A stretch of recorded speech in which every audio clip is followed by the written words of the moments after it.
Sinasamantala na ng ilang mamimili ang pagbaba ng presyo ng mga bulaklak sa Legazpi City. Posible kasing dumoble ang presyo nito bukas para sa Valentine's Day.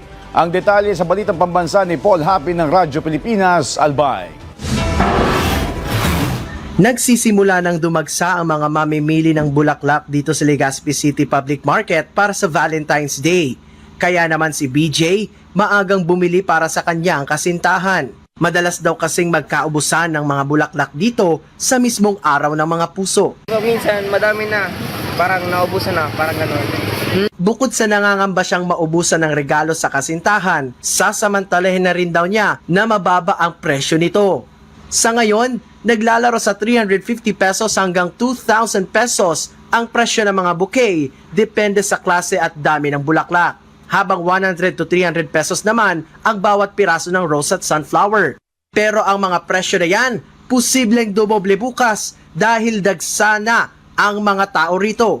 Kaya naman si Ate Shi, pinayuhan ang mga mamimili na bumili na ng mga bulaklak para kahit papaano ay makatipid sila.